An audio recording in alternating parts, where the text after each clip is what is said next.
80% of the world's population currently has a sleep problem. People that are 25 years old and just had a stroke. Like, why would a 25-year-old have a stroke? Many diseases are related to a lack of proper repair and sleep. People get elderly when they don't sleep well. If you treat their sleep disorder, most of the mental illnesses get better. Dr. Stasha Gominak is a neurologist who has spent over 20 years uncovering the hidden connections between vitamin D, the microbiome, and sleep. Today, she's here to help you fix yours. Why do I only have CPAP and sleeping pills? Those are my only interventions. Terrible, depressing. We know it's going to wear off. Even CPAP wears off in its effect. That means there's a disease in the background that we missed. Patients who are still not sleeping well, who come in and say, I've done keto, I have done carnivore, I was better. My mood was better, I lost weight, I felt better, I had more energy, but I still don't sleep. It's not that carnivore or keto is not correct. It's that carnivore and keto are affecting the microbiome. In order to bring back the normal human microbiome, you must have all the growth factors that the microbiome needs. And within 3 months, sleep got better, pain got better, belly pain went away, all the IBS symptoms went away, and then the microbiome is doing its job. If you've cleaned up your diet, but you still wake up at 2 or 3 a.m., something deeper is going on. It's not stress, it's not screens, and it's not bad habits. It's something happening deep in your brain chemistry. And most people don't even realize it. Today, I'm joined by Dr. Stasha Gominak. She's a Harvard-trained brain doctor, and she has spent over 20 years uncovering why we're sleeping worse than ever. Her work connects vitamin D, the gut microbiome, and sleep chemistry in ways few people are talking about. If you struggle to fall asleep, stay asleep, or wake up tired, this conversation will explain why. So Dr. Gominak, my first question, I feel a bit weird asking this question, but how many people do you think have sleep issues? I think that 80% of the world's population currently has a sleep problem, especially the last 2 generations. Our children are much more affected, and it's a global problem. I was going to say, it seems like a lot of people, and I'm sure that people watching are going to be thinking, well, I probably have a sleep issue, either falling asleep or staying asleep. I'm curious to know, because I'm fascinated with all aspects of health and the brain. What exactly happens in the brain specifically when we have a lack of sleep? That is a very big question. And let me mention before I go there that when I say 80% of the population, probably only 50% of those people actually are aware or have a complaint related to sleep. They are otherwise just tired. We can't see inside our sleep. So even when at the highest science we have, we are making up stories about what happens there. Therefore, most people have complaints, and we've addressed those complaints with medications, and we've made up stories about them. But I think many diseases are related to a lack of proper repair and sleep. So what happens to our brain while we're sleeping? I'm going to make it as simple as possible. It is my opinion that we are self-repairing living beings. That means we can live for 100 years, and the intervention by medicine with a capital M, by doctors, is not necessary. When you think about how miraculous that is, every single animal, even insects, even fruit flies, sleep. That means it is a necessary part of what we must do to have a normal life, and I believe that is where we repair. There are some implications of that which are important. It's not as simple as saying, oh, you close your eyes and then you open your eyes and time has passed. There are certain phases of sleep that must be present for you to feel good when you wake up. And that's where my journey started, is doing sleep studies that showed that young, healthy women who have headaches or have other medical issues, but are not big medical problems at the end of their life, those people had abnormal sleep studies in a specific pattern, which was they didn't have rapid eye movement sleep in the proper amount. Then they had a whole bunch of complaints. And the question was, is that related? Can we get those complaints to go away? And especially daily headache, which is a miserable torture, can we get it to get better by getting into these deeper phases of sleep? So did you find that when somebody fixed their sleep, their headaches just went away? Yes, it's not simple, but it is possible. And you have to understand this in the context of the fact that before I got interested in sleep, I'd been doing neurology. I've been practicing neurology and general neurology for 20 years, but a lot of my patients had daily headache. So not just terrible headaches twice a year, but really daily headache.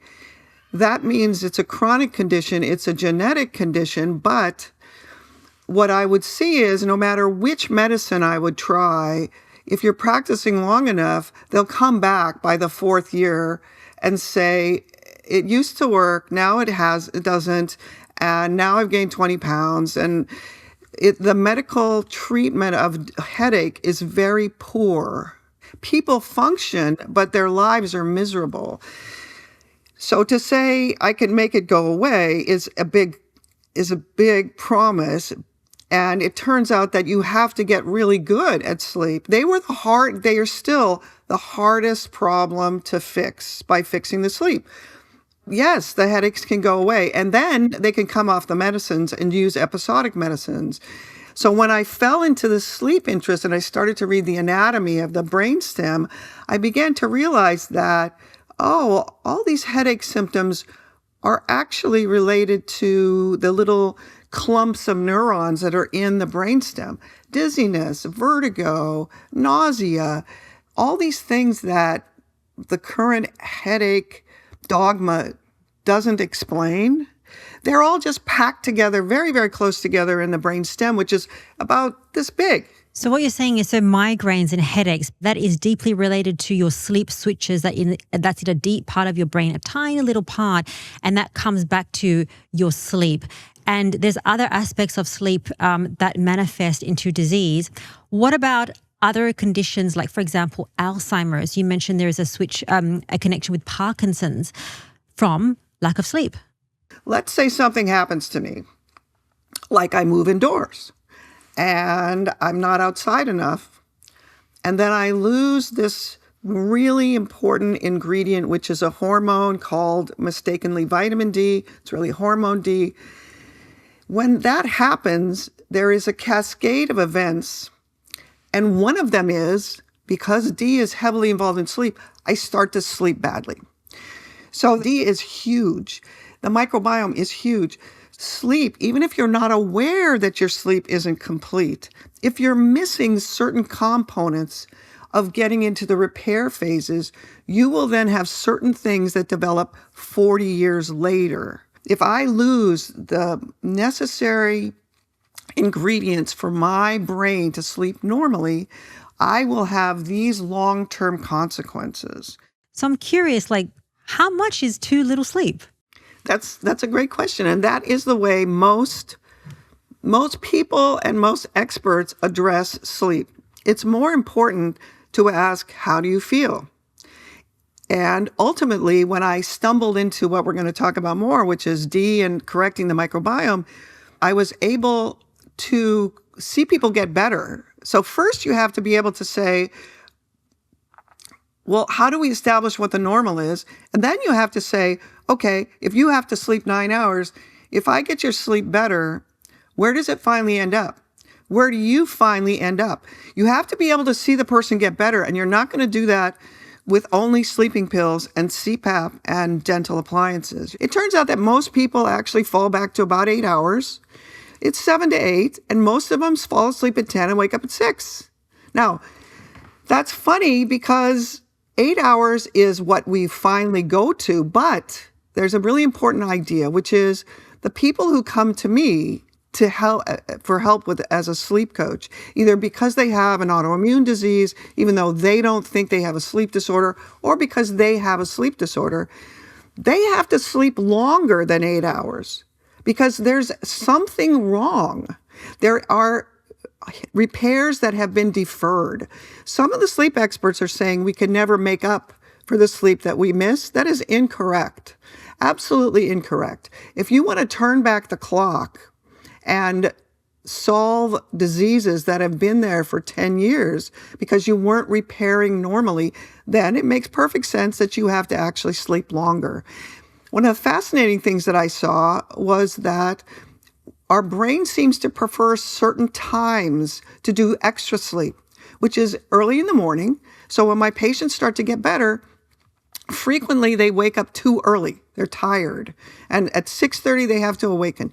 Once they stop setting the alarm and once they let themselves sleep in, when their chemistry gets better, which is not immediate, and we're going to talk about the ways that we do that, but in people who are really sick, it may take them 2 years. And someone who's relatively recent in their sleep disorder, it may take 2 months. But the brain seems to like to sleep in, which is weird because if I say we only sleep for 8 hours, it's when it's dark. But if you sleep past 6:30 and you sleep until 9, that means that if you're not using the blackout curtains, the light is coming into your bedroom, but you're still asleep.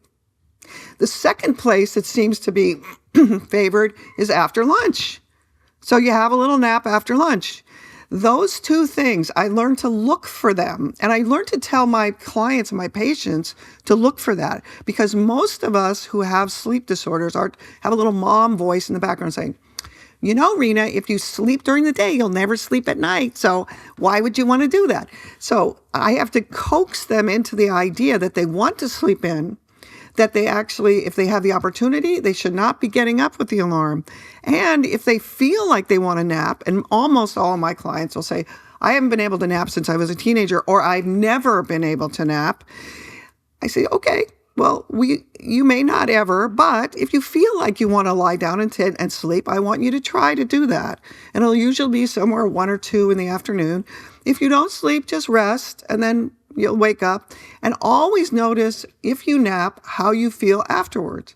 Because if your chemistry is right, you will feel like something has improved. What we're doing while we're sleeping, this was actually your first question, is we're making chemicals. We're making repairs, we're making things that we use in every single cell that allows us to function normally. And that means that extra nap, you will be able to feel refreshed. We all know what that word means, but it's a complex word. And for some people, and most people can tell you, I don't feel refreshed or I do. Also things like, I woke in a vivid dream. As people are getting better with their chemistry, there are things that sometimes are actually very old. And it turns out the brain, this is connected to post-traumatic stress. The brain uses those REM episodes to change connections so that people who had post-traumatic stress, when they do, now they know to do sleep studies on them and they treat their sleep. And the sleep is how we deal with terrible trauma.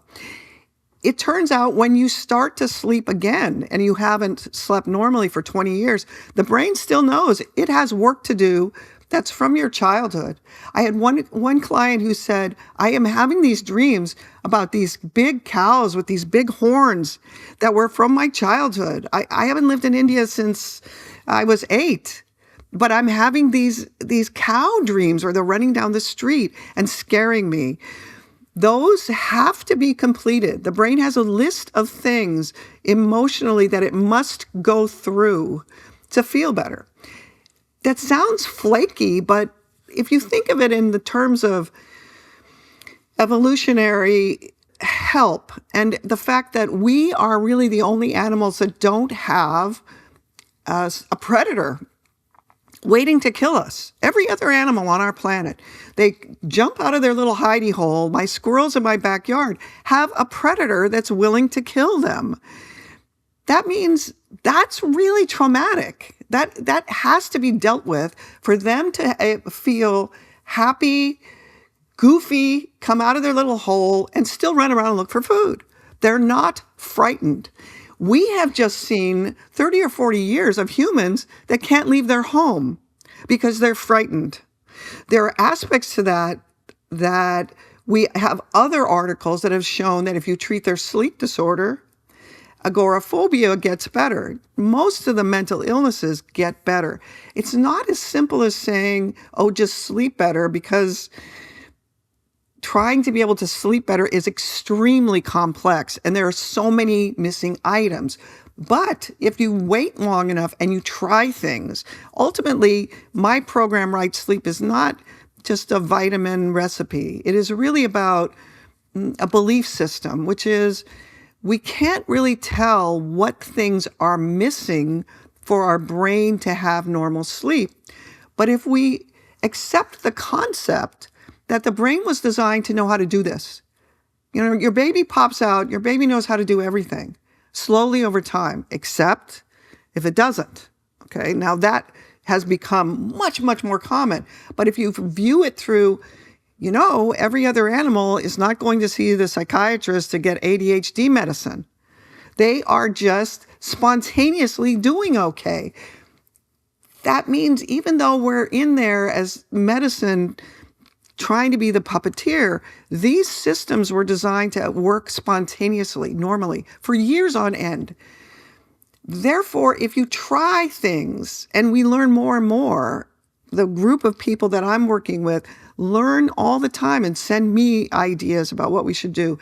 So I have a basic conceptual framework in which we work, but the final answer is, if you're still not sleeping perfectly, try other things. And all the other invitees that you've had on your podcast are talking about really important things. Try changing your diet. Try changing your exercise. Try changing what time you get up. Try changing when you go to sleep. Try all these things that I don't spend a lot of time on my website because everybody else is talking about it. But those things become noticeably able to change your success once you get your chemistry better. So it's not really one thing. It's an outlook that is, you have to state to yourself, I believe I am able to finally get to better sleep. And if we tell elderly people that elderly people need less sleep and it's just part of it, then they don't have that belief. I don't believe that. I think people get elderly when they don't sleep well. As Dr. Gominak mentioned, sleep is so important for every part of our life, and we can fix our sleep by making some simple changes. One is what we eat, and the other is avoiding toxins in our foods and in our everyday products, and even products that we put on our skin. Because chemicals in our skincare like parabens and phthalates can actually cause disease. They can disrupt hormones and even lead to things like insulin resistance. Because whatever goes on your skin can enter your bloodstream, reach your brain, penetrate your cells, potentially causing long-term health issues. Now, when I found this out, that really made me stop and think. Because as you know, I healed so much through the Primal lifestyle, but I realized I was still exposing myself to harmful chemicals through my everyday skincare. And that's why we launched the Primal tallow balms and soaps, which is our chemical-free skincare. And it's packed full of vitamins A, D, E, and K2 without the nasties. And there's no preservatives. There's no artificial scents. There is just one ingredient: pure grass-fed, grass-finished tallow. And I've been using the unscented soap and tallow balm, and honestly, it has been a game changer for my skin. Both products have improved my skin texture, my hydration, and a little goes a really long way. For example, this tallow balm I've been using for the past 2 months, and I use it every day on my face and body. And our USA store is now open, which means faster shipping and cheaper prices. And for a limited time, our new customers get an extra 10% off our already reduced prices at the Primal. Just use code PRIMAL10 at checkout. So to try our tallow soaps and balms, just head to theprimal.com/10. There's also a link in the first line of the description. Okay, so let's try to understand how to fix our sleep. What is causing bad sleep? So first one, there's 2 to 3 things that you mentioned. So the first one is vitamin D. How is that connected to poor sleep? One of my patients who was 18, had daily headache, had a sleep study. Her sleep study showed no deep sleep at all. She slept for 10 hours. She knew that she had to sleep more than other people. She would wake to light sleep 35 times an hour. Every few minutes, her brain was trying, and my perception was, her brain was trying to get into deep sleep, but she would wake. She was not waking to consciousness. So this is not something she's aware of. She is just staying in light sleep the whole time. She's seeing me for daily headache. We give her a medicine for that. It helps her. But she comes back and said, but I'm still so tired. So by accident, I do a thyroid test and a B12 because I don't know what else to say. And I've seen her sleep study, and it's horrifying because during my life as a neurologist, I'll see people that are 25 years old and just had a stroke. Like, why would a 25-year-old have a stroke? Because I've become so invested in the idea that if you have perfect sleep, your body just repairs and nothing bad happens to you, and you never go to the doctor. Therefore, medicine pays no attention to you. This gal is likely to see me again in 10 years because her sleep is so terrible. She had a very low B12. It was low enough that even I paid attention to it. And then because the computer exists, even though we make fun of Dr. Google, I walk out of the room I go to my computer after I get the B12 level on her, and I put into Google, symptoms of B12 deficiency, and it says fatigue and daily headache. And I'm like, what? I have never done a B12 level on a daily headache patient. I've been doing this for 20 years. It's not in the neurology literature in that way. So if you look at what should I do if I have a headache, it's not listed. If you look under B12 deficiency, daily headache or frequent headaches is listed. There's also a lot of history about B12. When I take a supplement, it gives me energy. I get a B12 shot, it gives me energy. It's been given in shots, but it's also available orally. And most of the people who are B12 deficient feel different when they get it. That also means that if you ask them about their sleep, which we never do, or at least we never have, they will tell you they sleep better. So she had a B12 deficiency. I'm looking for why over the last 5 years do I have so many sleep studies that are abnormal? Why do I only have CPAP and sleeping pills? Those are my only interventions. Terrible, depressing. We know it's going to wear off. Even CPAP wears off in its effect.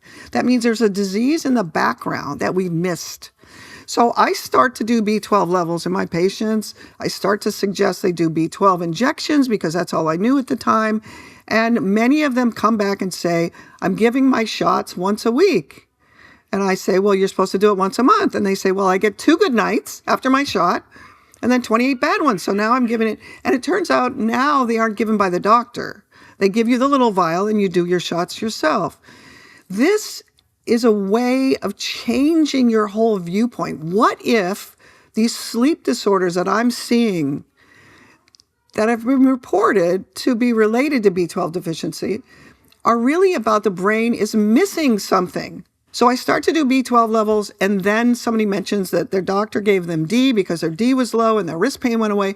And this is the first time I've ever done blood work in someone who has a daily headache. So I just throw that in there. And over a period of 4 months in the fall, when their D should be the highest, I now have a whole series of about several hundred patients where I've done sleep studies. I now have their B12 level and their D level, and everybody's D is low. Everybody's D is low in fall when it should be the highest. And then 2 guys come back and say, that D that you told me to get, I've been wearing this CPAP. It did not take my headaches away, but I added that D. And 3 weeks later, I started to sleep better and my headache went away. And they both said that same thing, that my sleep got better and my headache went away. And that led me into the scientific literature because it didn't make any sense to me. I thought of it as a bone vitamin. I'm not interested in vitamins.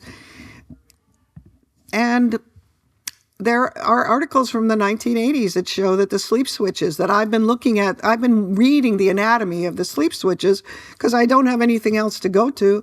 And there are vitamin D receptors all over those sleep switches. That's since the 80s.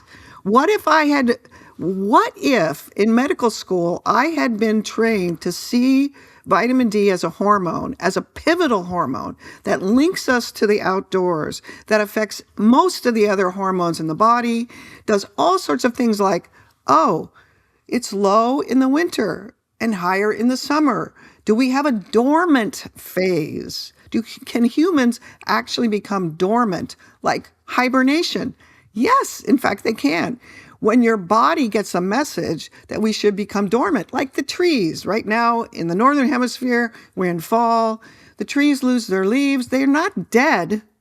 They're just not putting out new leaves. If we think of it in that way, what would this hormone be connected to? And there's a guy writing since the late, 1979, named Walter Stumpf. And by accident, I fell into his literature first because he had published articles about the part of the brain where we paralyze ourselves. And he said there are vitamin D receptors all over this. And then he began to write many articles, over 300 articles, about there are D receptors in the ovaries and in the fallopian tube. What will this mean? That'll mean D is linked to our fertility. D is linked to our metabolism. D is linked to things that have to do with being dormant in the winter, surviving 6 months of snow on the ground and no food. When you look through that lens, instead of D is a bone vitamin, or it's not a vitamin, it doesn't come from the food, it's not a nutrient for humans. It might be a nutrient for other animals that are predators that eat a mouse, like an owl is out at night, therefore not in the sun very much, and eats a mouse. They're eating raw liver. We don't eat raw liver. There are actually Native American traditions that said that if you killed the buffalo, you got the first bite of the buffalo's liver. So there are things in our past that suggest an understanding that the liver had basic elements that made you stronger and made your performance better. But in general now, we don't eat raw liver. We hardly even eat liver. But that's the only place you could kill your neighbor and eat his liver and you would get a lot of vitamin D, okay? But it is really not a nutrient. It also means that you start to recognize, wait, what about the timing of the things that I've seen since I was in training that are unexplained? All these weird diseases in the 1980s, non-alcoholic fatty liver first reported, fibromyalgia, chronic fatigue, ADHD starts to go up, autism starts to go up. There's a timing aspect to that. And you can go back and say, well, I know I didn't use any sunscreen in 1982 because there wasn't any. So you can look at it in a time frame or a timeline that then starts to say, wow, is this connected to our move indoors? So first, I had to open my mind about the fact that sleep disorders, one, they're real. They're not making it up. They're not just bullshitting around trying to take up your time, okay?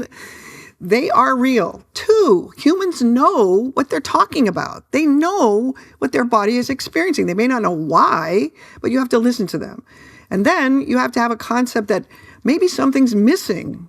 If it's missing, then how can we give it back? And then you have to learn how to use these chemicals. Like D is extremely complicated. And the current literature around vitamin D is so flawed, it is really upsetting. D in and of itself is very complicated. I'm not going to spend a lot of time about it today, but it affects every part of our body. It is so important. If you want to think back about what would happen when I was dormant, it actually puts to sleep our fibroblasts. The fibroblasts are the things that hold our scar tissue together, heal a broken limb. So there are specific cells that are making the bone better, but the fibroblasts are what really heal all the tissue. The fibroblasts are what keep the heart valves functioning. There's no bone in there. They're just little cups. They're just this connective tissue. That means if you turn off the fibroblasts and put them to sleep for 4, 5, 10, 15 years in a row, your heart valves melt away. Somebody does surgery on you and you don't ever knit your tissues back together. The receptors on the fibroblasts were reported in the 90s. All of these things are reported, but you have to have the right lens to be looking through. And then what happened to me was I started to walk into the hospital to do my hospital-based medicine and realized that every single person that was in there had a sleep disorder and was D deficient. As Dr. Gominak mentions, vitamin D, B vitamins, and most importantly, your gut microbiome will help fix your sleep. And as we know, when we fix our sleep, we fix our health. And when it comes to our overall health, one thing you might not have thought about is your health insurance.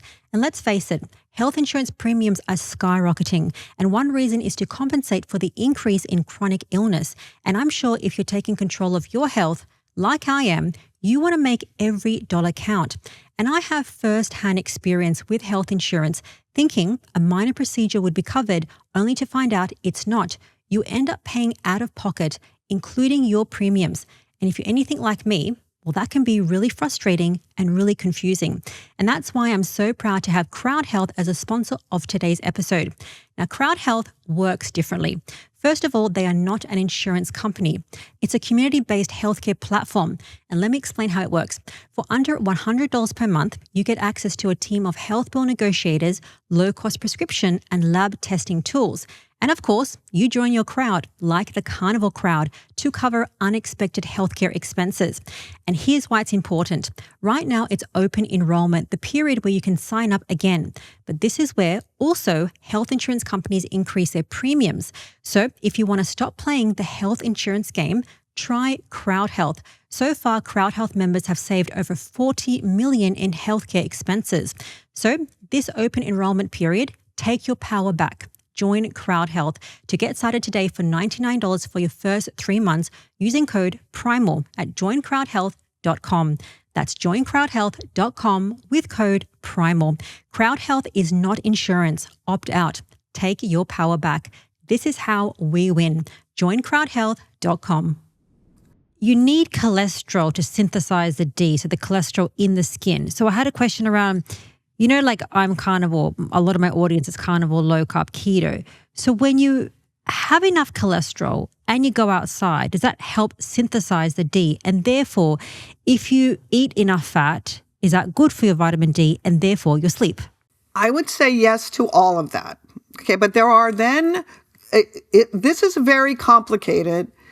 And the final answer I'm going to say now before we get into the complexities is, it is my belief that every one of your invitees that talk about what they're passionate about and what they believe needs to happen to not have Alzheimer's and Parkinson's, I think they're all telling us the truth.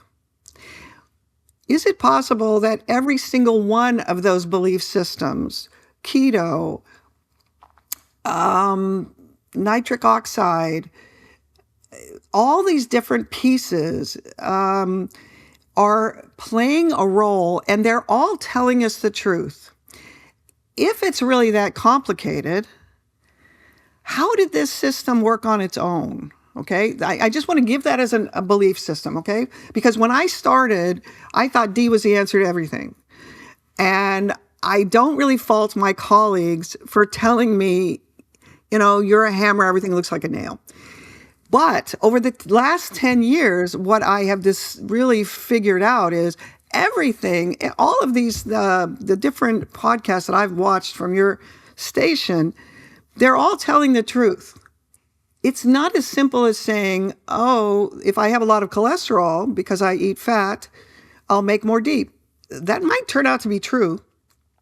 But there's a complexity there, which is that the cholesterol lowering agents that the pharmaceutical industry has made can actually change the D level in the blood and make it go up, which doesn't follow in a logical way, okay? And it's so much more complicated than that. Now, I have an article that I just received that I want to end with because it's important for your either keto or carnivore.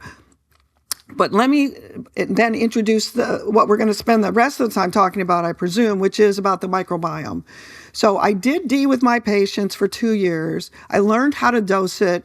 There aren't very many people who are doing that clinically. It's hard to do, but it's not impossible. The patient can learn how to do themselves. You must do it by blood levels. You cannot do any hormone treatment without having blood levels. And each person has a different level of deficiency. That means when you're deficient and you start giving doses, the people who are sickest will usually get up to requiring a higher dose. And most people, over a period of years, will slowly taper down on the amount that they need to stay in a tight little narrow band. So definitely, Walter Stump and I published an article in 2012 showing that definitely there is a D level, a blood level of 60 to 80 that is better for people who have sleep disorders. They can actually tell you, my sleep is better since my D crossed 60. That has been consistent in my experience for the last now almost 15 years. But we all failed at year 2. At 2 years, we all start to have weird pains. Some of them were burning in the hands and feet. I had this weird buttock pain that I couldn't sit on my butt. Like, wasn't it put there to sit on it? I mean, that's weird. I didn't injure myself, went on for a long. To make a long story short, it turns out that we had, in trying to make healing more effective, and again, I want to make the comment that I entered the D field through the lens of sleep. That is the most important thing in my mind, sleep. When our sleep starts to fail, but our D is still exactly 65, I then think, well, obviously something else is missing. Not everybody had a B12 deficiency, so only the people with B12 deficiency got B12. But over 2 years, we start to have really bad things, painful things. I can't ignore them. My patients come in and say, well, what about this? Could this be related to me taking D with you for 2 years? And it turns out that we've actually created a B vitamin deficiency state by increased healing, increased repair. Every repair that our body does needs the B vitamins. And by a series of accidents, it turns out I give a B complex that is the right dose, but I also give pantothenic acid. And again, this is by accident. A patient brings me a book. It's not that I go out there and know what's going on. A patient brings me a book.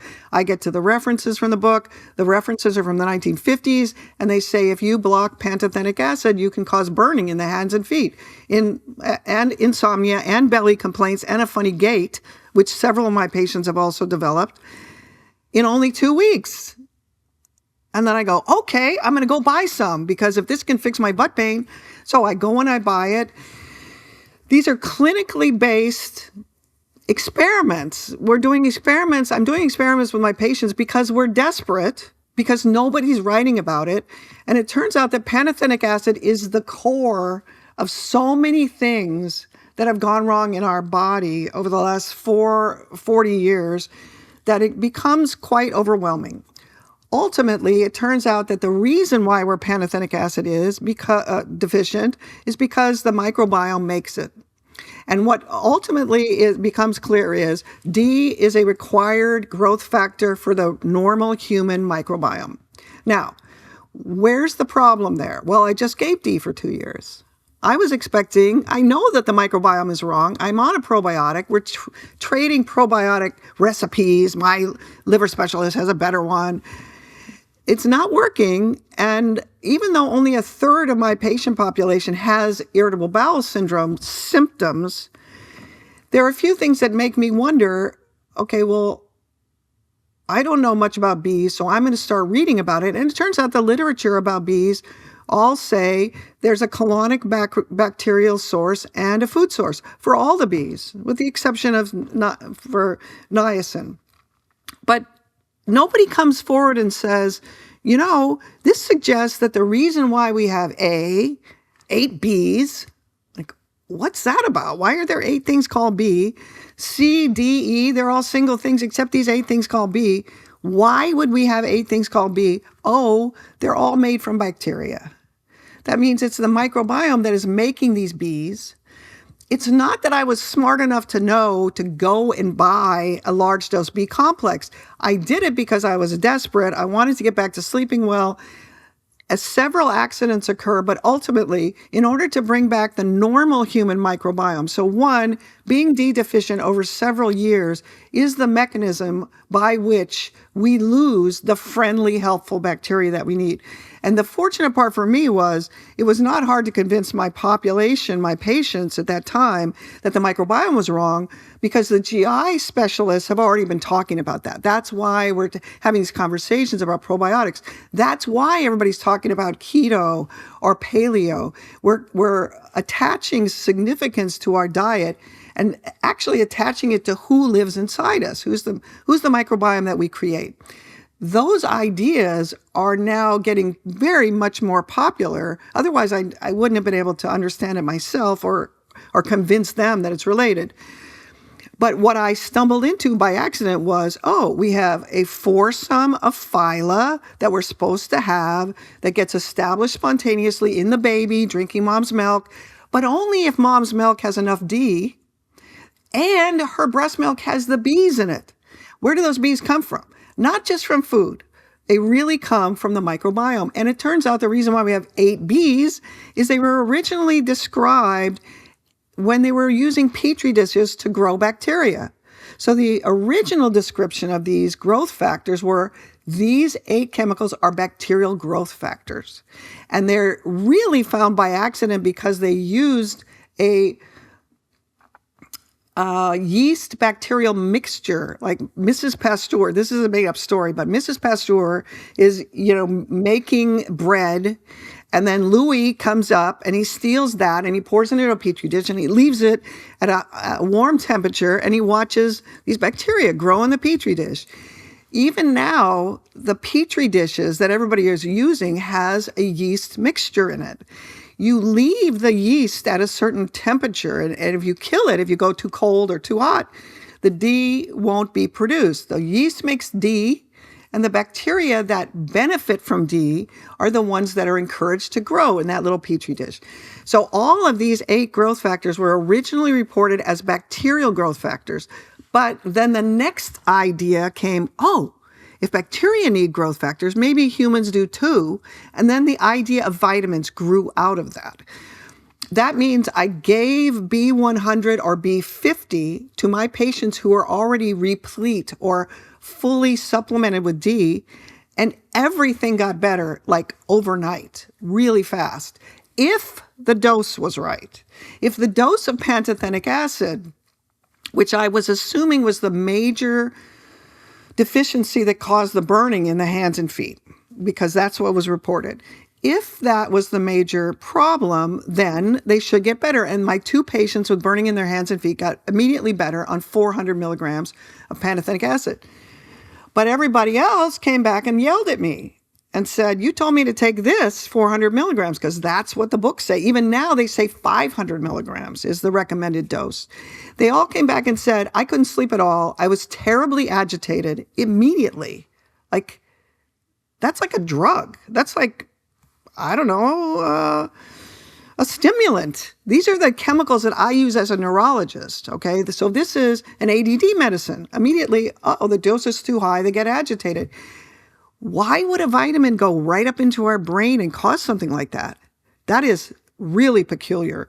That has to mean that pantothenic acid is really not in the food. If it were in the food in that state, which is what's claimed in the literature. So what it says in the literature is pantothenic acid deficiency does not exist because it's in every food. That is still the dogma. Now, in the last 5 years, there has been a rebirth of interest in pantothenic acid. I have no idea who said this dogmatic statement, but in actual fact, if you had a normal microbiome before the 1980s, then probably pantothenic acid deficiency didn't exist because it was coming from the normal microbiome. Then over the last 40 years, we became D deficient. One of the things that is unfortunately almost 100% of people after their Ds are below 30 or in the 30s for long spans of time will lose their microbiome. Then you are operating in a situation where you don't have some of the pivotal bacteria that you needed to be a normal human. So in the last 40 years, things have changed globally. Sleep has been a major player, but it's not the only player. And why would one thing have so many effects? And here's where it kind of wraps up. B5 deficiency is not the only thing that happens. All the other Bs get screwed up too, some more than others. And it turns out the microbiome is pivotal for absorbing all the minerals. When we as a population are the only ones not sleeping and wearing CPAP masks, you ought to start thinking about something that humans are doing that isn't right, okay? We've been fed that it's toxins, which is not incorrect, but there's not much I can do about that as an individual for my sleep this afternoon, okay? So we've been fed a certain explanation over the last 40 years for all these things that we've talked about that have been increasing. I'm happy that the Dr. Bushes of the world are addressing how to farm and how to get more minerals, and all those things need to be looked at, and glyphosate, et cetera. It's not that those aren't important. But when we now figure out that glyphosate is affecting the bacteria and that that's affecting our microbiome, then we start to focus on, oh, my microbiome, when I got D deficient, it was like my liver fell out. I'm basically walking around without this organ of my body. And the things that we've seen happen to us over that 40-year span, obesity, diabetes, heart attack, stroke, it is my belief that that medicine with a capital M has concentrated way too much on cholesterol, the sugar. In the 40 years that I've been alive and practicing, we've gotten the cholesterol down below 200. We've made the sugar, hemoglobin A1C of 6. Yet they still have neuropathy. Yet they still are obese. Yet they still have heart attacks. We haven't changed the final outcome. The things that you're talking about with all your invitees are just as important. And in the background, they're fascinating because they're linked in this multitude of ways back to the microbiome and the B vitamins, the minerals, etc. So it's not that carnivore or keto is not correct. It's that carnivore and keto are affecting the microbiome. And then the microbiome is doing its job. What I was faced with were clients and patients who are still not sleeping well, who come in and say, I've done keto, I have done carnivore, I've done paleo. When I did carnivore, I was better. My mood was better, I lost weight, I felt better, I had more energy, but I still don't sleep. So the part that I was focusing on was not completed. They felt better, no question, but the sleep was still not right. So it's not that diet is not important. Okay, let me try to give a broad summary and a wrap up, because I think this is the first time that I don't have this 10-step protocol to fix your sleep, because I don't think there is one. So the basically what we highlighted in your conversation is that low vitamin D, which then feeds on to B vitamin, ruining your B vitamins, and it's a group of vitamins, 8 Bs, you've got 1A, 1C. So the Bs is very, very important. That ultimately destroys your microbiome. And the bad microbiome, a dysbiotic microbiome, is what's causing so many diseases, including lack of sleep.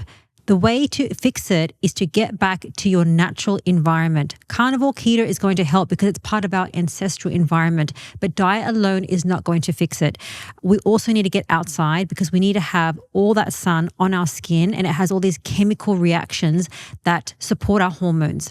Is that a good summary so that people can understand, like, okay, well, what do I do now? You said all this stuff. What do I do? I want people to have that takeaway, because it's not just the diet, and it's not just, I think the main thing that you said is don't just take a vitamin and don't just take a supplement. Just because you said B vitamins, don't go buy it.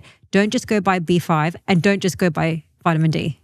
I completely agree with everything you said. There is one exception, which is in order to bring back the normal human microbiome, and I did not make this clear, you must have all the growth factors that the microbiome needs. That means you need at least B50. Some people need B100, and that determines what the dose is of each of the 8 Bs. So if B100 is supposed to have 100 of thiamine, 100 of riboflavin, etc. The first thing to remember is the Bs were all created together. They are always completely intertwined in both the bacterial population and in our metabolism. Medicine has gotten into the idea that we can give them separately, and that really has a totally different effect. If you give one, that means you aren't giving the other 7, and then you get deficient in another one because you're only giving one. So the original instruction was if you give one B, you should give all of them, okay? The exception to that rule is B12. The next thing is giving D into someone who's D deficient did not bring back the microbiome, which was surprising to me. By accident, I gave D plus B50 or B100, and within 3 months, sleep got better, pain got better, belly pain went away, all the IBS symptoms went away. So the growth factors that are absolutely pivotal for bringing back the normal human microbiome are large dose B complex plus D, and they have to be in a certain level for D and a certain dose for the Bs. That means it is a bit complex. It is about really paying attention to this as a belief system because you only take them for 3 months. When you take them for 3 months, what happens in the 4th month is your bacterial production is back. We are made to run off the bacterial production. That means you just doubled your dose and you don't know it. You've got the bacteria making all the normal doses of all the 8 Bs, and you have my B50 that I told you to take. So everything came rolling back very strongly, pain, sleep interruption, etc., at the end of 3 months of B50. I have a website and I have a workbook that's pictured here. You can't see it. That helps you through the steps of this over a year. It's a bit complicated. It's probably not what you want to do unless you're really trying to fix something, okay? The other thing that's really important that we didn't get to was it is my experience that the blood levels of these vitamins are completely worthless. That is very upsetting because that leaves us running things in a different way than what we're used to. And that is we have to have certain physical symptoms that we're following that tell us whether or not my brain is deficient in X or Y. That is a very different way to look at it. But anybody who's done keto or carnivore knows what those physical symptoms are because you can change your diet and feel physically different. And you'll be able to list all the things that changed. In the background, because I'm asking you to notice these physical changes, you have to actually go into this with the same sort of dedication would you probably do to do carnivore. It's not about what you're eating in this case. It's about what you're doing every day with these supplements and paying attention at least once a week. What are the symptoms I have now? Because you need to be able to notice something that you've lived with for the last 20 years. It got better at the beginning. Now it's back again. What does that mean? So it's a little more complex than just saying go outside. Go outside is one of the things you have to do because just by itself, and one of the important things is every single person that's giving advice about how to live longer and do better has a focus. And I don't think that what I talk about all the time is the whole answer. It's a tiny little slice of the pie. So every single part of your podcast play a role for different people, and anything that makes you feel better, you should continue with. Anything that makes your sleep worse in any way, you should stop, write that down, and go on to something else. So I guess to summarize, I'm going to leave your link for Right Sleep program in the show notes so that people, if they need help understanding this and navigating it, because no one supplement is going to help. Diet can play a role, and trialing these different things. Spend more time outdoors. Check your vitamin D and optimize that. But I think see somebody like yourself or get coaching if they need to. So Dr. Gominak, thank you so much for your time. Thank you, Rena, so much for inviting me. To learn more about cholesterol and how it connects to your overall health, check out this episode with Dr. Zoe Harcum. See you next week.